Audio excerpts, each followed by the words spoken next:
And we are recording.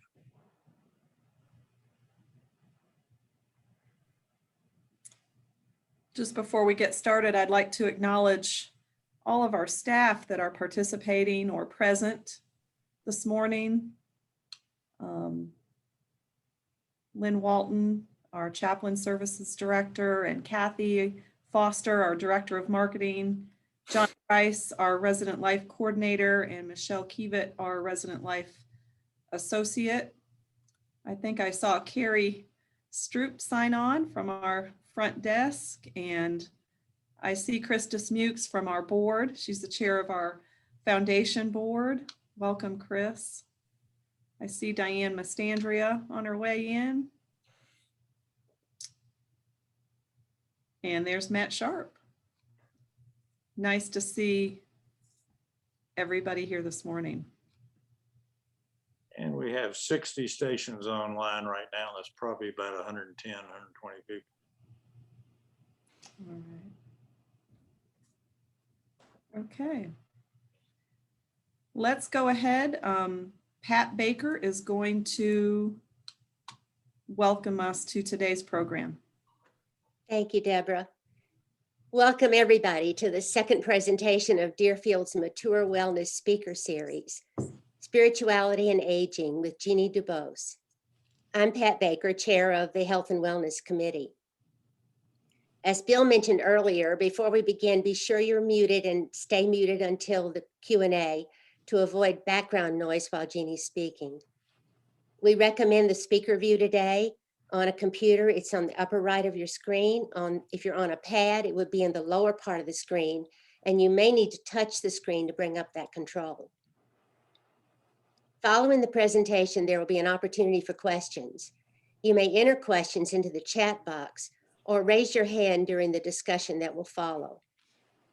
We want to say thank you to Bill Klontz, Residents Council President, who is our webmaster today, to Deborah Campbell, Deerfield's Director of Operations, who has been a leading force behind the design and implementation of this program, and to the members of the Wellness Subcommittee who've worked throughout the year to integrate wellness into the portfolio of Deerfield resident activities.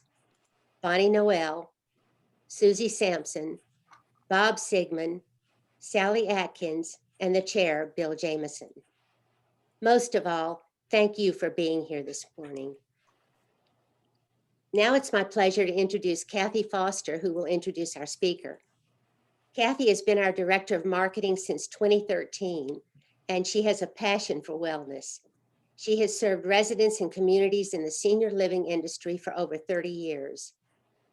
Kathy has written books of poetry on the topics of relationships and aging, one of which includes content inspired by a workshop facilitated by Jeannie. We're so grateful she connected Jeannie with Deerfield, and Kathy's here to officially introduce her to us today.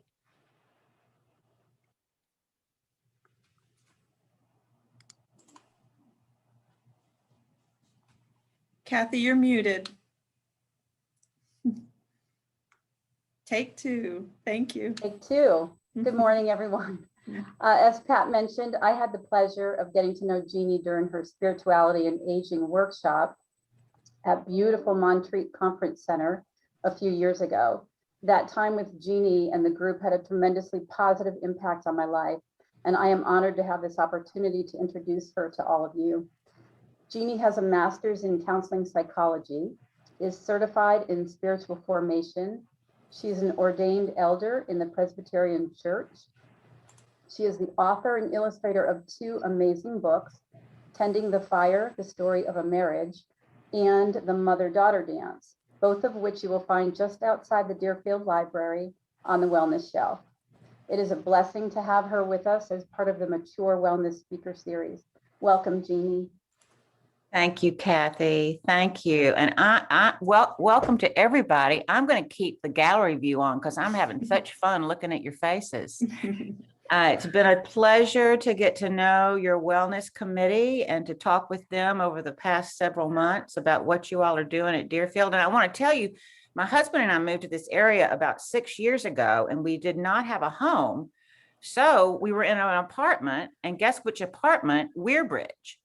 right next door to you all. So I feel this familiarity with Deerfield, not only because I have some friends that live there, have moved there in recent years and have met some of you off and on, but I've also, roamed your campus and eaten in your dining room. And who knows, maybe Richard and I'll end up there one day. But I sure do like what I've seen and appreciate this invitation to be with you. Okay, this topic, the spirituality of aging, how to live into our elderhood with vitality and generativity, while not trying to pretend there aren't losses and diminishments and difficult things that happen in our latter years. So part of what we'll be talking about today is how can we acknowledge those losses and also stay open to the possibilities of what might be germinating in us, no matter how old we get, what might be waiting to be born from us, as we live in community and continue to cultivate this deep interior journey. There's no riper time than in our elderhood to continue the interior journey. And then the other thing that we'll talk about a little bit at the end is how, when we are feeling brittle and parched and empty and sad, and there's no shame in that. It's part of the human journey. If you live long enough, those things happen. How, when we're feeling brittle and empty and sad, can we find our way back in to that place of supple wonder and gratitude for just being alive? Some of you might be familiar with the works of John O'Donohue, the Irish poet, philosopher, and priest. He's written many books that I appreciate. And one of the things he says is, if you could imagine the most outrageous, amazing story, it would pale in comparison to the fact that you were conceived and born, and you're here. And part of the invitation of elderhood is to how to stay conscious of that, how to keep that wonder and consciousness alive. Okay, so that's where we're going to be going today. And I want to, Kathy said a little bit about my academic background. Whenever anybody's speaking, I kind of like to know what their personal context is. So I want to tell you just a little bit about me personally, and why I'm so rabid for this topic. It only gets more rich for me. Unless we die young, we're going to get old. And the more I learn about it, and the older I get, the more material I'm finding, and the richer it becomes. But anyway, just a little snapshot about me. My husband and I have 3 children, and we had I got pregnant with our last child when I was 40. So, looking back, I think you can't be too old if you're having a baby, And so I think I denied that I was getting older for a while. But as I got older, maybe this has happened to you, maybe not, the world began to react to me as an older person, even though I didn't feel so old. I see some of you nodding. And I noticed that I had some ego attachment and not being old. So for example, if somebody said, if I'd say I'm 48, and I would wait for them to say, oh, you couldn't possibly be 48. Well, nobody ever said that, And I noticed that I knew intellectually, I don't want to waste precious psychic energy on this. That's just vain. It's just about ego. And yet I couldn't quite let it go. So a few years later, a class was offered called The Spirituality of Aging by Kathleen O'Connor, who is an Old Testament scholar, retired from Columbia Seminary. And I signed up for that class. And it was her tradition is the Judeo-Christian tradition, and her work is on trauma and lament. And she took this class through a beautiful exploration of how the laments in the Old Testament can serve as a mirror and guiding light for our own laments, our own personal laments. So it was that germ that that I began this work, and in the 10 years since, have worked with a lot of churches and a lot of small groups and some wellness centers around this topic. And I want to tell you my favorite part of this is when I do this work, I hear so many interesting stories back that I would have never guessed at from people's lived experiences. And by the way, I have a great idea for a t-shirt that all of us should wear. And it should say this: I am more interesting than I look. Because I don't know all of you, but I know if I sat down with you and we had enough time and enough trust, I would learn things that I could have never guessed at, which doesn't mean you don't look plenty interesting. You know what I mean? So, okay, I've got my little cheat sheet over here, so I'm going to be looking over here now and again. So in summary, I don't want to forget to say one thing that's very important that your committee has highlighted for me, and that is, while today we'll mostly be focusing on personal reflection, that your committee is named, and I'm all for this. I think this is part of successful elderhood. Not just how do you mesh personal reflection with also staying engaged with the world, with caring for the earth, with being attentive to those that are on the margins. You know, and again, we will not run out of material. Things are breaking and happening all the time. How will we leave this world when we're gone for our grandchildren? So I wanted to name that as a priority and a value that your committee's named that I'm all about too. So I'm going to talk a little bit about what some experts have to say about healthy elderhood, the spirituality of aging. I'm going to animate that with some stories from my own life and from other people's lives.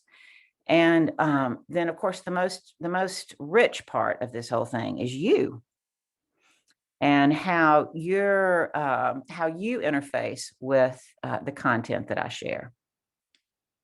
And I would just, I want to say before I get into this content that, again, I don't know you, but we've got enough people on the call that I know you represent a kaleidoscope of moods and orientations and prisms that you bring to today's topic. We all come to every experience through the prism of our own heart. And I would just acknowledge that I'm sure there are people on the call that are kind of anticipatory and expectant. Some of you might be deep in the middle of a difficult transition.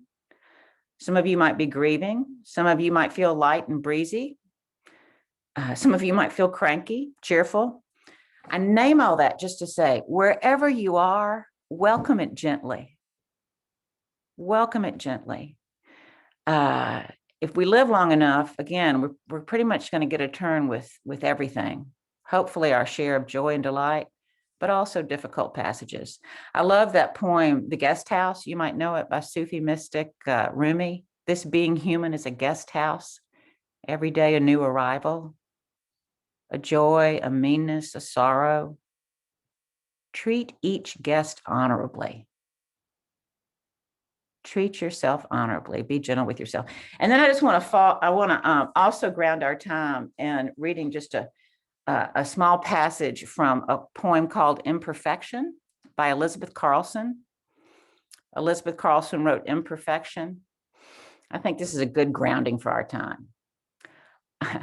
I'm falling in love with my imperfection, the way I never get the sink really clean, forget to check my oil, lose my car in parking lots, miss appointments I've written down. I'm just a little late. I am learning to love the small bumps on my face, the big bump of my nose, my hairless scalp, chipped nail polish, toes that overlap. I'm learning to love the open-ended mystery of not knowing why. Probably I should hang my clothes neatly in the closet, all the shirts together, then the pants, send Christmas cards, or better yet, a letter telling of my perfect family. But I'd rather waste time listening to the rain, or lying underneath my cat, learning to purr. Imperfection, Elizabeth Carlson. Okay. Deborah, I'll send you all a bibliography of what I'm referencing, if you might like to distribute that later or not, because I'm going to be naming a lot of people and a lot of books. Okay, the first person I want to talk about that has a lot to say about the spiritual art of aging is Richard Rohr. Perhaps some of you know him. He's an author of many books. He's a Franciscan priest. He founded in Albuquerque a Center for Action and Contemplation. He's big again on the inner journey and then using it in the world for good. And he has, by the way, a daily email that comes, should you be interested, from the Center for Action and Contemplation. Anyway, the book I want to focus on by him is called Falling Upward: Spirituality for the Second Half of Life. And in it, he basically acknowledges that in the first half of life, we're all about acquiring titles and achievements and looking over our shoulder to make sure that we're not getting behind, that we're fulfilling our potential. He said it's all about the ego. It's all about creating a structure. And he says, it's not bad. We need that. We need that structure. My words for the first half of life and then the second half of life is the casings. The first half of life are our casings, but the second half of life is about getting to the nectar and not confusing the casings for the nectar. And what is the nectar? What am I even talking about? Well, I think the language of the soul is more primitive than words. So it's hard to talk about the nectar of the soul. But for me, when I know that I'm getting at the nectar, I'm filled with gratitude. I'm filled with wonder. I'm gentle, not just with other people, but with myself. I even can behold other people in the world with a sense of awe. And am willing to understand that there's value in not just doing, but in being. So Richard Rohr says that most of us don't get to the second half of life without some big falling down. Some big falling down. And what do I mean by that? Some public embarrassment, some untimely disease or death. And he says it's in that falling down that we're brought to our knees and are forced to let the things that don't matter fall away. Now, nobody wants a big falling down. No one wants to be bumping along in a marriage they're assuming is going well and their spouse leaves. No one wants to have to endure a child dying. No one wants to endure making a very public mistake and the embarrassment that comes with that. But Rohr says it's when those things happen, again, that we are stripped and forced to really get at what matters most. Not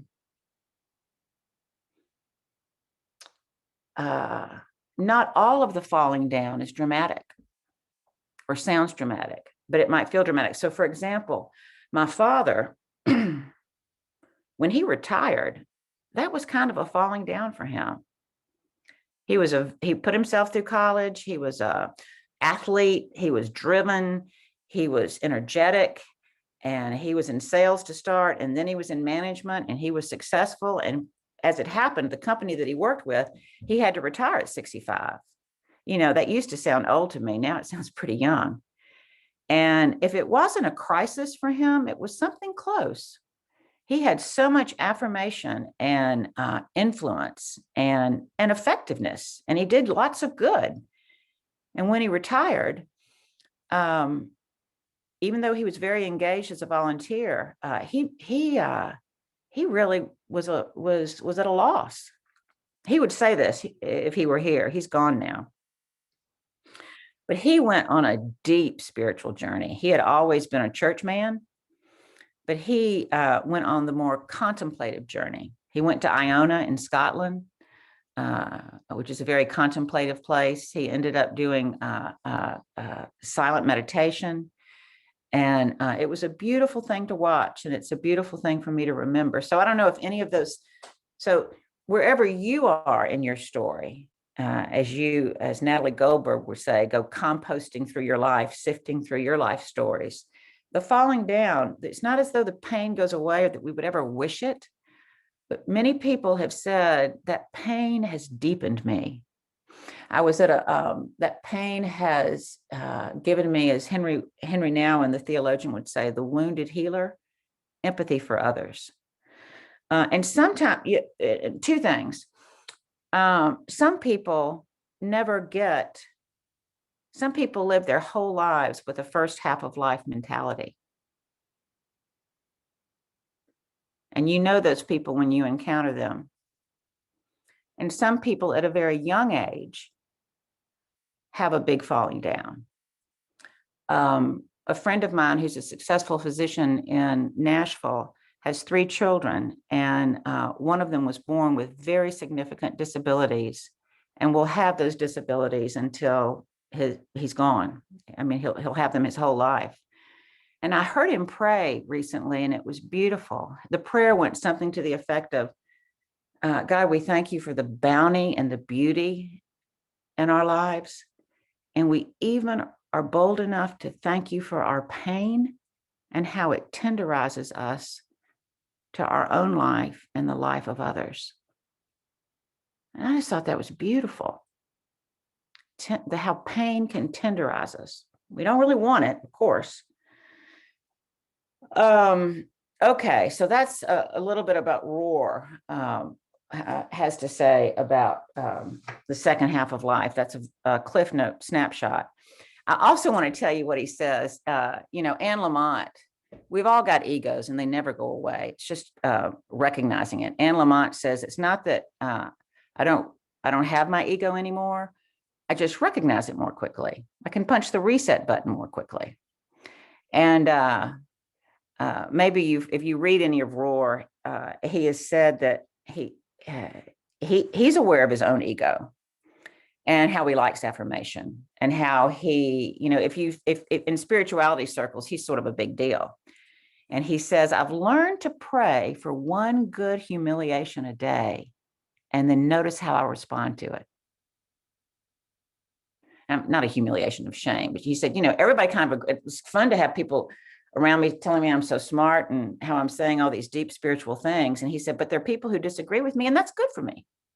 He said, I don't want to get too attached to being the puffed up smart guy, the deep spiritual thinker. I'm human too, he says. Okay, so that's Roar. Wow, it is 10:25. One of the things I'm going to talk about is how to stay juiced, how to stay alive and hydrated and green and blooming. And one of them is to pay attention to when you're losing track of time because you're having so much fun. So I think I'm having fun looking at your faces and talking about this. Okay, Eugene Bianchi is another person I want to talk about. He is a retired professor of religion at Emory University in Atlanta. He lives in Athens now and is, I think, 92. And he has written many books on aging. And what I want to focus on that he wrote is a paper on a study he did, a longitudinal study of 100 elders, average age 77, men and women. He was studying what are healthy signposts, what are symptoms of healthy creative elders. This is dated. This was back in the 90s when we were still living with a lot of negative stereotypes about older people. He was interested in highlighting the healthy, vibrant elder and what it was about them that made them have generative lives. And by the way, he said, it's not that hard things didn't happen to them. Of course they did. It's how they dealt with it. And so I'm just going to popcorn out some of what he found from that study, and you might listen and see how it interfaces with you. One thing I'll say generally is he said, we need to consider elderhood as a vocational calling. That our calling doesn't end with retirement or sending the kids off. It is a deep spiritual invitation to be as awake and attentive to your life as never before. So I'm going to bear down on 3 of his themes, but I'm going to just popcorn out some indicative of healthy aging. He says, there's this notion of inner empowerment. Sometimes our vanity suffers, our physical prowess might diminish, but it's a time for inner empowerment. With healthy, creative elders, their imagination and emotional life is alive. And, on the emotional life alive, again, this means being open to the full range of whatever's happening in you. Anne Lamott, this writer who I referenced earlier out of San Francisco, who writes about aging and bodies and faith and being a woman in this culture. She said, my mother was English and somehow it wasn't okay to cry. And she said, my mother choked on her uncried tears. My mother choked on her uncried tears. So, being awake and open to what delights us, but also realizing that part of metabolizing our life is being willing to be open to what's difficult. I love this. On the other end of the scale, he says, healthy creative elders are all about humor and gratitude. Humor and gratitude. Again, Lamott says laughter is carbonated holiness. And James Martin, an Ignatius priest, who's written Becoming Who You Are, it's a great little thin book, has said, humor and laughter are underrated pathways to the holy. Humor and laughter are underrated pathways to the holy. That's good for us to remember. We people who like to study and take our lives and our issues seriously, I'm all for that. But it's also good to remember that laughing and being silly can be regenerative too. Commitment to learning, keeping minds alive.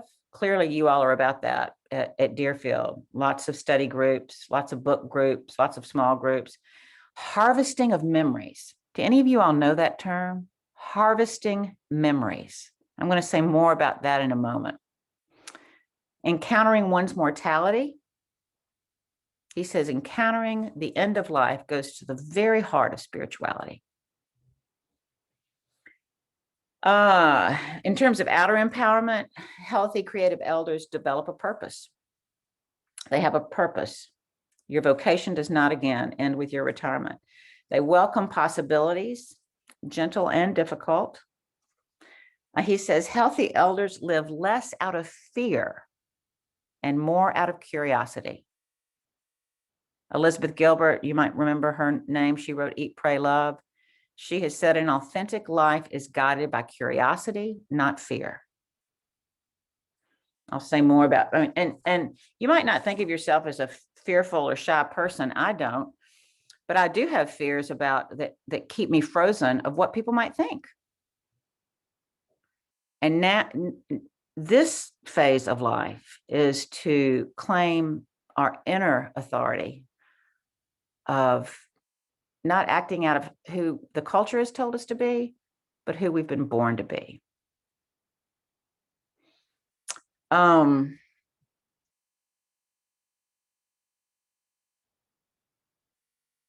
Okay, finding your voice of authority, claiming your authority. This is a big thing he's talking about with healthy creative elders. And what does that mean, claiming your authority?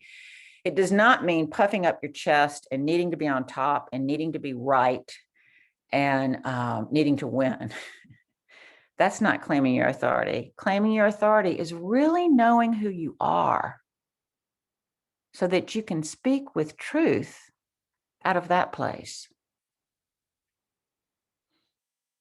And not living unconsciously out of who your parents have told you to be, or your spouse has told you to be, or your boss has told you to be, or even your children have told you to be, but who you've been born to be. And, you know, we're all affected in different ways by this. Carol Gilligan is a psychologist, was one of the first psychologists to write from a female perspective. And she has said that there's, and again, this is a little bit dated and this is changing, but I think it's still alive in terms of gender stereotypes. Women often in their family or by the culture are raised to, you know, accommodate, join, merge, not get angry and set boundaries, and men need to set the boundaries and be strong. And she says the most whole women are ones that can be not just gentle and nurturing, but get angry when they're mad. And the most whole men are the ones that can be strong and resilient and tender and vulnerable. You know this without me telling you. But it's nice to be reminded of it, for me anyway. Let's see here. The other theme I wanted to drill down on from Bianchi was this harvesting of memories. Okay, what do I mean by that? One of the gifts of age is the lens it gives us that time affords us. So if you think of something that happened to you that was a big moment in your life when you were, say, 25 or 30, 15, whatever, in your first half of life, and how you looked at that experience and how it could shift over time when you became 45, 55, 65. So, you know, Hemingway said, it's easier for me to write about New York if I'm in Paris. It's easier to write about Paris if I'm in New York. So we need distance often to see something clearly. And this can be a beautiful thing to do in groups that you feel safe with, is to harvest moments of meaning. And, you know, Deerfield's an Episcopal place, so I suspect that many of you are familiar with the practice of education for ministry, EFM, where people write their spiritual autobiography and share it. And it doesn't have to be religious or spiritual words. It's just about moments of meaning and wonder in your life. And I'll give you an example from my own life about this, about how the lens of time really shifted things. I mentioned my father earlier, and you gathered he had a big old personality and was a kinetic person and was energetic and fun and encompassing. And it was really wonderful and exciting to grow up with a father like that. And it was also kind of intimidating, right? So I idolized him. I just idolized my dad. And then I work abroad for a couple of years, come back home and realize that he's sort of managing me and telling me what to do. Anyway, long story short, we had a big old confrontation one night where I basically said to him, when I was home visiting from Atlanta, I was raised in Nashville. And I was home and I basically said, you're not the boss of me, I'm the boss of me. Buzz off. You don't get to tell me what to do. And it was explosive. I mean, he was so mad and I was so strident. And I want to tell you, it was just like this. And for a couple of years after that, things were a little awkward between us while we drew new lines in the sand of how we were going to be together. And then they kind of melted, you know, I got married. I had 3 children. Time passes. So that happened when I was about 25. and like I said, I was so strident. I was so strident, and I needed to be. And that's kind of was my way to get some autonomy and independence. And then he invites me after his retirement to go with him to Iona for this spiritual pilgrimage led by a Presbyterian minister who was also a psychologist. And it was such a John Philip Newell. Some of you all might know him. He's an author who's written on Celtic spirituality. He lectured, and Iona is a very, the landscape is very inviting.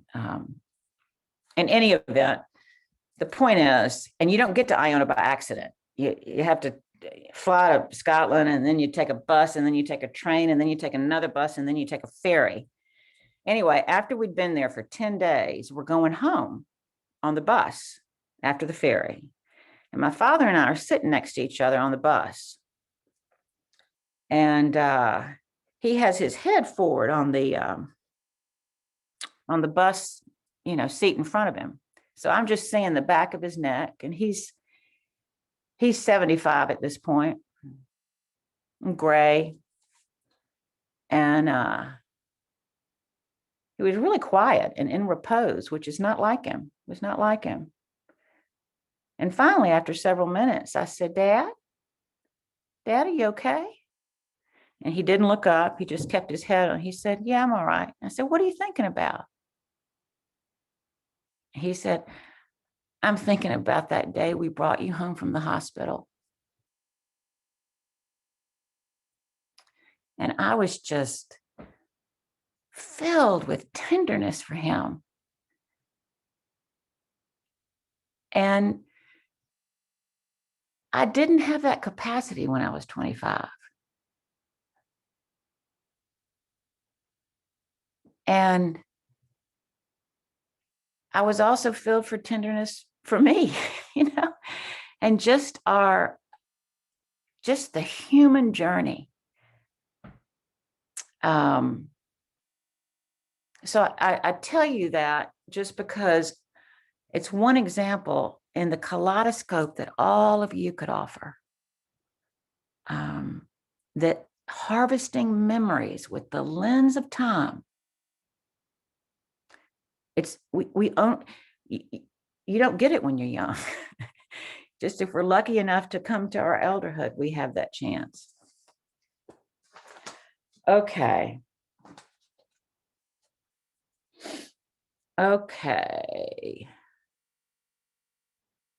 What do I want to say now?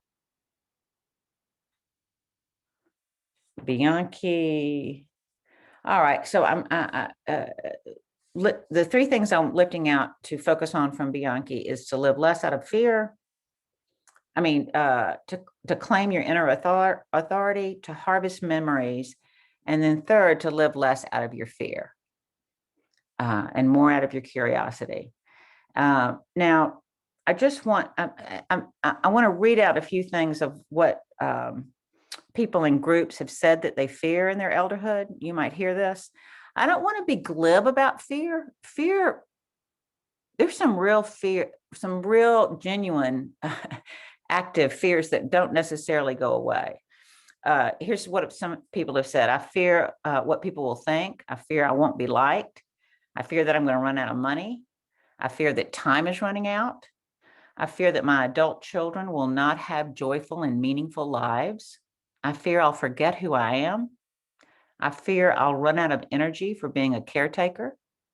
I fear not knowing what the end of my life is going to look like. And I fear, somebody said, it's not so much that I fear dying, I just fear how it will happen. So that list, takes us to what Bianchi says gets to the heart of spirituality, which is encountering our own mortality. Anna Quinlan, you all might know her. She's written a number of books, including recently, Lots of Candles, Plenty of Cake. And in it, she says, in old age, what people like to talk about is their flagging libido, or how they're bored at home, or how they got passed over at work. She said, but the real elephant in the room that nobody really talks about openly is mortality in the end. And my children, you know, who are now 27, 24, and 20, say to me, would you just lighten up, Mom? We don't want to really talk about this. But many wise voices say if we can be more conscious and more actively engaged with knowing that this will end, it can bring more vibrancy to our life now. I'm going to start winding up soon, but I don't want to forget to do this third reference. And I have, by the way, I have real significant pronunciation issues. I have a hard time saying names correctly. And this next author's name is Frank Ostaseski. He's written The 5 Invitations, Discovering What Death Can Teach Us About Living Fully. Maybe you all know of it. He's a Buddhist teacher who founded the first Buddhist hospice in San Francisco during the AIDS epidemic. And he has been present to thousands of people as they've died. And he has written a book about it. And he says there are 5 invitations that he has capsuled about what matters most that we could all learn from living with. But the biggest nugget that he says is that at the end, the 2 things that every dying person is thinking about is 1, am I loved? And 2, have I loved well? Am I loved? Have I loved well? Kathleen Singh, you might know her name. She's another hospice worker. She calls it enlightenment at gunpoint. Enlightenment at gunpoint. Of course, the invitation is not to wait, not to wait, to love and love well now.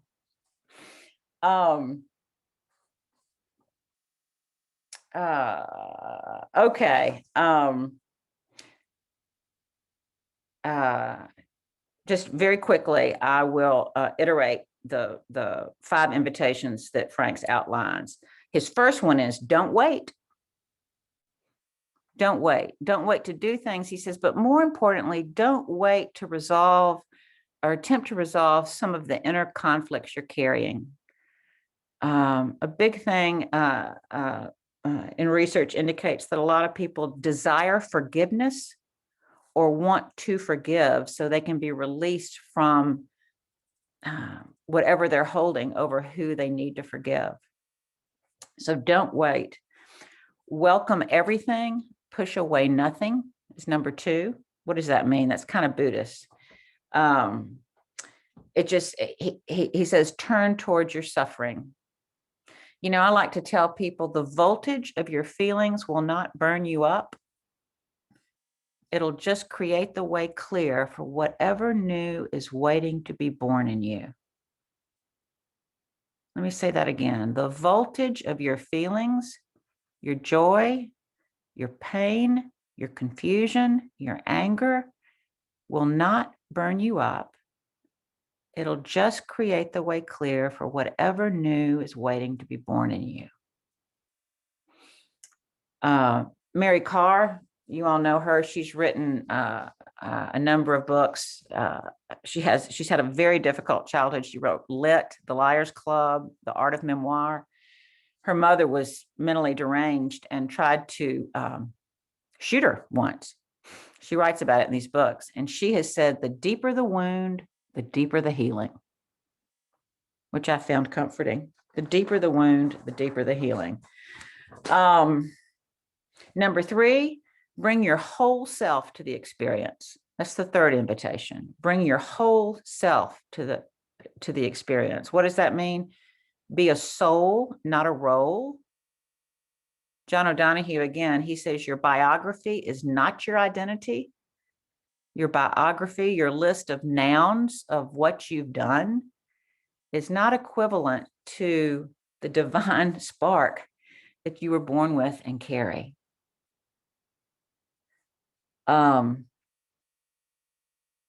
Number 4, find a place to rest in the middle of things. I know there are a bunch of achievers over there at Deerfield, and I think that's fantastic. The world needs that. The world needs people to get things done. And what Frank suggests in this book is it's not just about doing and getting things done, but also resting. And this is countercultural. And it's something I'm really still trying to absorb. Our American culture is about achievement, production, busyness. Brene Brown talks in her book, The Gift of Imperfection, and others. Exhaustion is a status symbol. And in your family, you might think about your family of origin. And if you were raised with productivity and busyness as a value, I was. My friend one of my best friends, Lee, would spend the night with us, and she's a dreamer and an English professor and just loved to loll around in bed on Saturday mornings. And she would say, gosh, when I wake up at your house, just listening to all the industry makes me tired. And really, so this notion of knowing there's a place for activity, but also knowing that there's a place for rest. And giving ourselves permission to rest, to know that you cannot organize grace, you cannot maneuver transcendence. Sometimes it takes being still to receive it. That's a hard lesson for me to remember, and I'm working on it. And then finally, number 5 is cultivate, don't know your mind.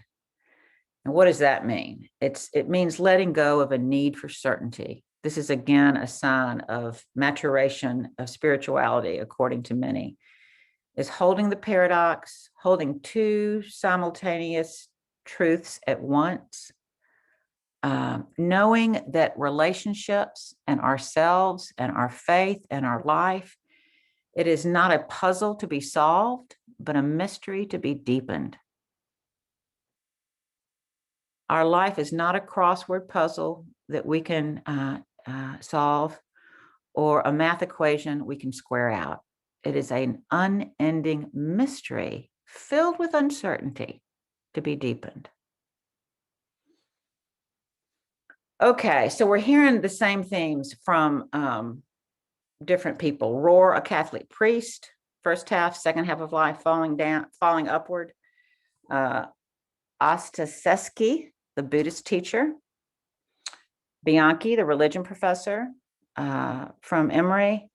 And I've got some other resources, but I'm gonna, and there's more invitations for you, but I am gonna do my favorite part of something like this and stop talking and hear if you all have any comments or questions or ahas or curiosities. I'm all ears.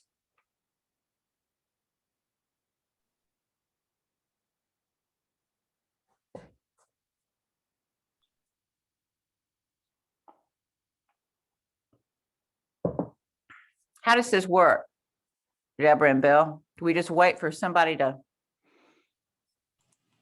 I'm looking in the chat box if anyone writes anything, or folks are welcome to raise their hand on the computer or physically. Yes, Bill?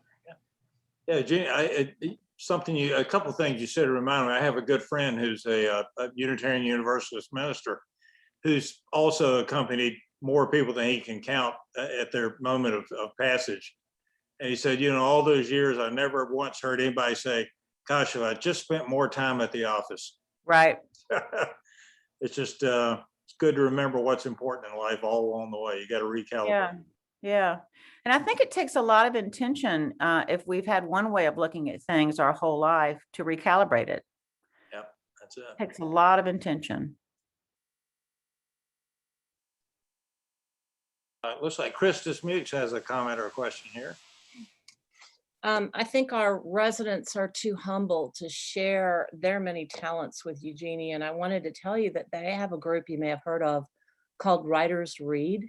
Mm, Reminds me a bit of EFM. I'm an EFM graduate and had to mm, write that wonderful early exercise.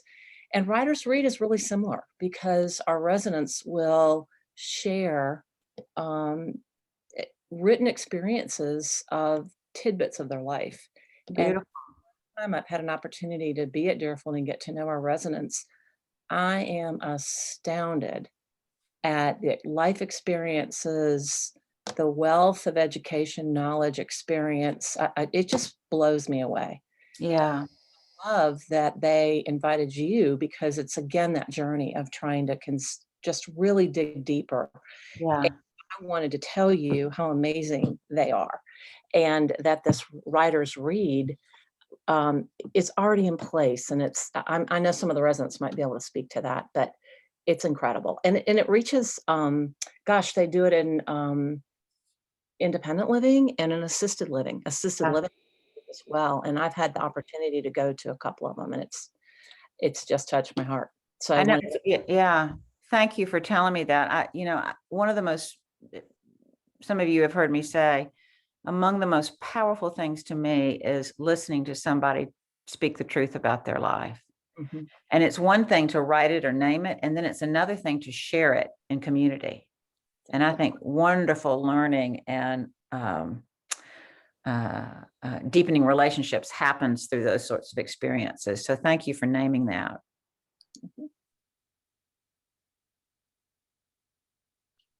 Someone has asked on chat if they could get again the name of the book written by Frank.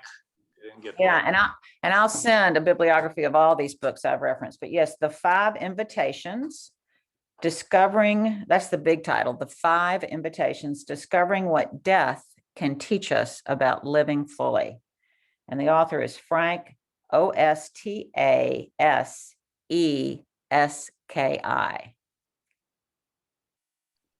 I practiced saying that name with my husband last night, but I think I still messed it up.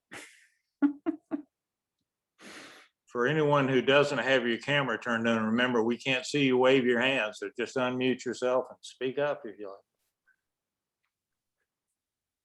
The other thing I'll just say while people are gathering their thoughts, or if they have a question or not, is Chris mentioning the writing.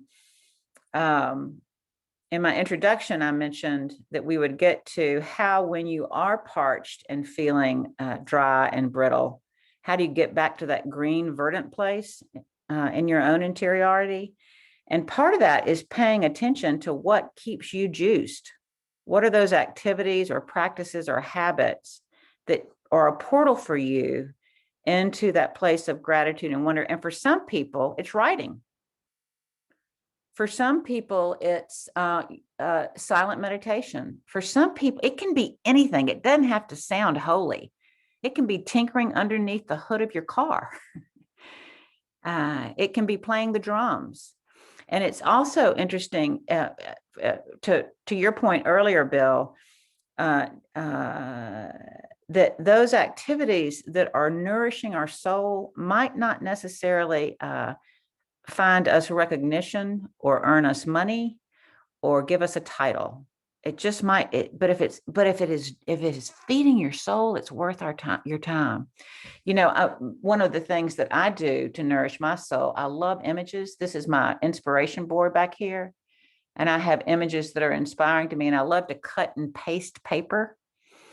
And I have to be very intentional about giving myself time to do that, because it's not really productive.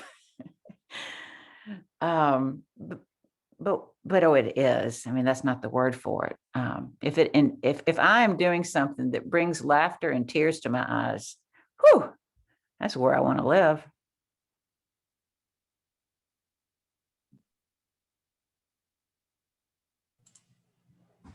Jeannie, I want to raise the idea or the point that there's a lot of residents here who are very passionate about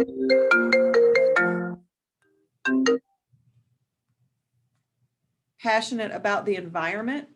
Mm-hmm. and concerned about what's happening, climate change being a big conversation that happens here, sustainability, and just this generation or these folks at this stage of life wanting to, concerned about the planet that they're leaving behind and figuring out what to do with the time that's left, and just kind of how urgent Yes. need is. And this, maybe it's a feeling of helplessness. I mean, I feel it Mm-hmm. for the earth, the planet that we're leaving my children. So I just know that there's thoughts and conversations and fears and desires Mm-hmm. around that topic that Mm-hmm. play into time is running out. What am I Yeah. gonna do? Yeah. Yeah. Yeah. It sounds as though there's a lot of passion and deep feeling around what you're addressing, Deborah, caring for the earth and how to be purposeful and use the amount of time left towards that end. Had you finished what you were saying about that? I did. I'm wondering if there's any residents that are present that might articulate that more from your perspective of what I'm picking up on or what I'm witnessing. Marion? But the way I would put it for myself is how can you keep your inner activism when your outer activism is somewhat compromised? In other words, if you'd like to go downtown and demonstrate, or if you would like to be more a part of groups that are meeting at night or this kind of thing, how do you push your generativity in directions that are appropriate for your current age and station? Yeah. Yeah. That sort of thing. Yeah. Yeah. Bianchi writes about that some in his work with outer empowerment. When there are physical limitations, how do you stay engaged in the world in ways that feel meaningful? Creating community to the extent that you can to discuss those things, writing congressmen, cultivating activities from your chair rather than being out physically. Any thoughts on that? Any responses to what Marion said from others?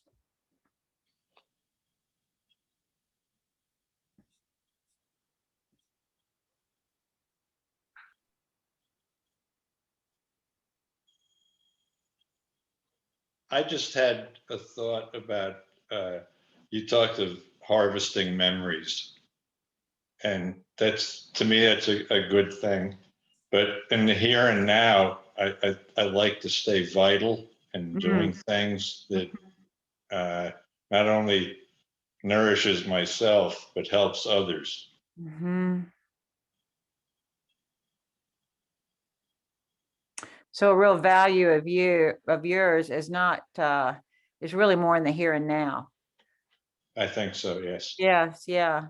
So for you to be hydrated, but for you to be a hydrating agent for those you encounter. Yes. That's beautiful. Yeah, Carol, what on? Yeah, I'm struck by, and thank you, Jeannie, for your ideas.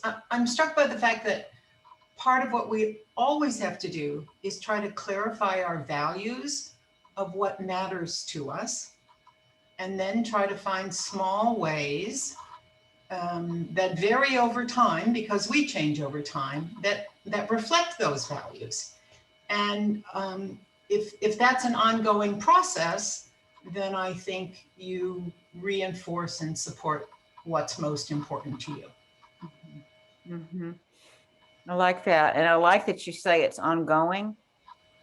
When I was younger, I thought that human development, that you just were good and behaved and you got to the mountain at the top and you were done and you were wise and you breathed clean air at the clean mountaintop. And you all know this, it's just hopefully an ever expanding sphere, and it doesn't end. As you said, Carol, we change over time, and what we're able to do over time varies, and our perspective shifts. And what was it you said, to clarify what we value, our values? I love that.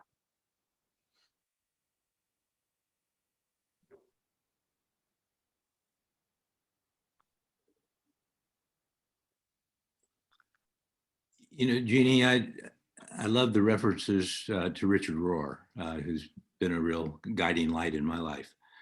And both he and Joan Chittister have written extensively on the difference between growing older and becoming an elder.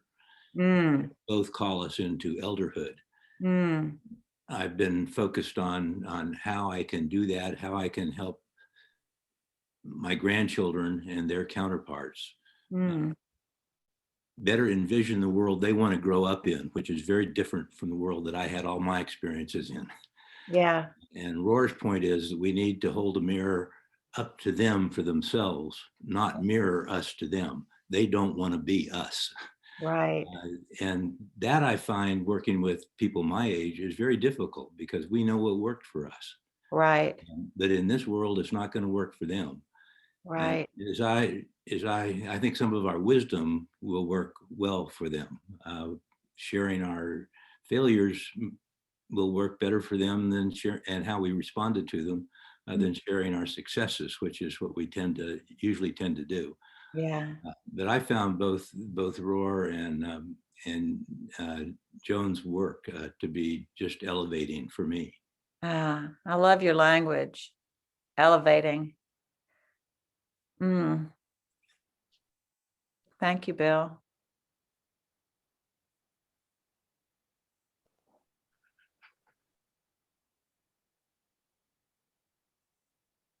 I'll also acknowledge that when we're talking about things as intimate as the interior journey and as intimate and important as the outer journey and our values and how we'll be joyfully and meaningfully used, even with some diminishments over time, that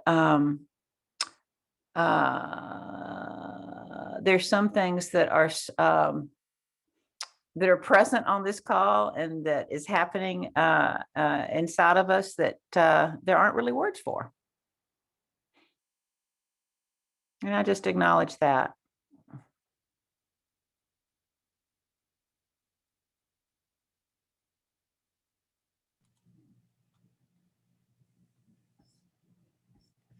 Thank you, Jeannie, so much for being with us today. And Bill, you have some closing remarks? I actually have some closing thank yous. First of all, to you, Jeannie, for sharing who you are, not just what you've read, but who you are and how you integrated your reference material into how it is you live your life. And I'm deeply grateful for that. So thank you. And I thank you, Kathy, for introducing us to Jeannie. It gives me great strength to know that people like you are working in the upper management of Deerfield. And I'm grateful to you. And Deborah, working with you has been a pure pleasure for the last year. So thank you. Bill, I really appreciate you guiding us as you always do through this.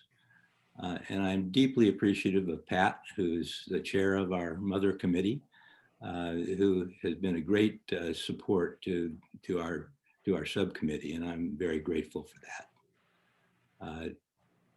I want to remind people that there was an article about this in Doings, that we will have another small group gathering of 5 people. Carol Fallender, who spoke just a few minutes ago. Carol, whose background is as a social worker and a group leader and many other things. Carol will lead that group. You can sign up on My Deerfield. Each group will last for 3 sessions of about an hour and a half apiece, and they're designed to help integrate the entire process of wellness that we've been through for the last year, and starting with the wellness wheel into your daily life, and to share that with other people. which I have found strengthens me in my own sense of call into wellness. So I urge you, if you're interested, to go to My Deerfield. We've already got one or two signups before the announcement, so that there's at least 3 or 4 slots left. And if it fills, we'll create a waiting list and then create a second group. Now I invite all of you to, if you haven't already, put on your gallery view and give a big wave to everybody. My biggest thank you is to all of you, the people of Deerfield. Thank you for being here. Go in peace. Thank you very much.